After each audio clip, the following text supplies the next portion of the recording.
Julianne Matthews, occupation PR manager, age 37. The office Christmas party. It's 4 a.m. on the 23rd of December, the dead of night, the witching hour, the hour in which we're rumoured to be most inclined to pop our clogs. Maybe that's only a meme or urban legend, but it doesn't feel like it at the moment. Julianne has just climbed into bed. Her husband, Paul, didn't stir. He's either sleeping the sleep of the just or just furious with her. She's heard it said that the only true friends are those you can call at 4 a.m.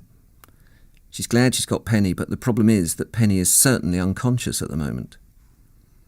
A line from the Gwen Stefani song 4 in the Morning keeps coming back to her. The moon got lost again last night. And not just the moon, she thinks, but her soul and her intelligence as well. Everything, in fact, that makes her Julianne. Her head is hammering. It's like all those countless drinks are trying to force their way out of her ears. Her heart's going like the clappers.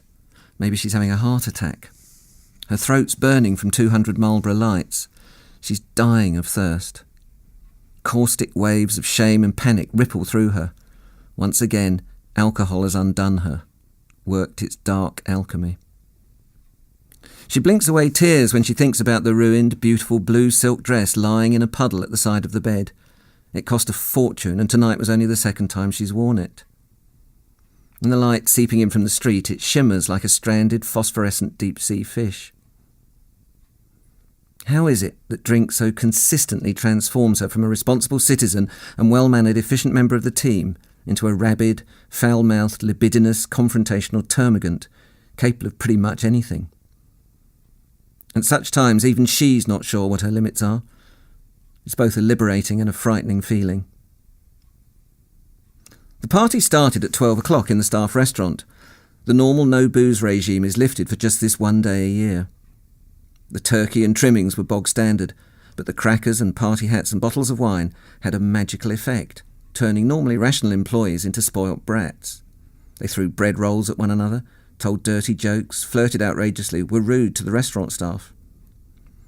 As if all that Christmas tat gave them licence to behave badly, a kind of corporate All Fool's Day. After that, it was straight into the Windsor Castle and a serious afternoon's drinking. Julianne and Penny excelled themselves. Julianne called Rachel from logistics a stuck-up bitch. Penny danced like a dervish in front of her disbelieving colleagues. They went outside together for a fag and shouted at some scaffolders across the road. Julianne pinned the director of New Markets into a corner and told him how much she'd enjoyed a pitch he'd given the previous week. He seemed at a bit of a loss as to how to respond. Penny disappeared for a while with Martin from HR, returned looking flushed. They went outside together for another fag and shouted at a policeman on the beat. When he blushed, they hooted. Julianne told the new section head of IT that it was great that women could now do so well in this business. The new section head of IT thanked her coolly and said she had to get home now and take over from the nanny. Penny threw her arms round Bob from accounts, yelling, "Give us a kiss for Christmas." They both fell on the floor and had to be helped to their feet. At 9 o'clock, those of them who remained moved on to the Thai restaurant round the corner. Julianne was so drunk by now that she had absolutely no idea what she was eating. All the people around her were chatting and shouting to one another, but she couldn't seem to tune in to what they were saying. She had no idea where Penny was. And then she bit into a chilli, her mouth flooded with fire and tears poured down her cheeks. She stumbled to the loos and sucked water straight from the wash basin tap. After a while, she started to feel better. The director of New Markets picked up the tab. Judging by the plates on the table, no one seemed to have eaten much. The episode with the chili must have given Julianne a second wind, because when they got to Elements, she and Penny, who had reappeared as mysteriously as she had disappeared, went straight onto the dance floor and did a rude dance together, grinding their hips, rolling their eyes and leering at one another. Then they descended on the director of New Markets and demanded that he dance with them. He said he didn't know how to dance, but they insisted. Julianne could see the fear in his eyes. And that was when she decided to show him that she could do the splits. She hit the floor harder than she intended and felt her dress rip. It didn't seem to matter so much at the time. It's 7 a.m.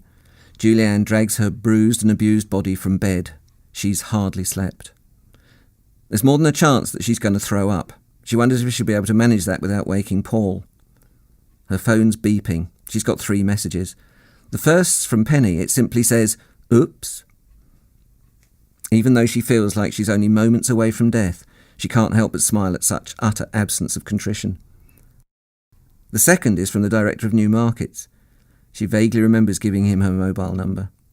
He says that maybe just the 2 of them can go out for a drink in the new year. Oh my God. But she'll have to deal with that when the time comes. The third is from her mother. Julianne braces herself.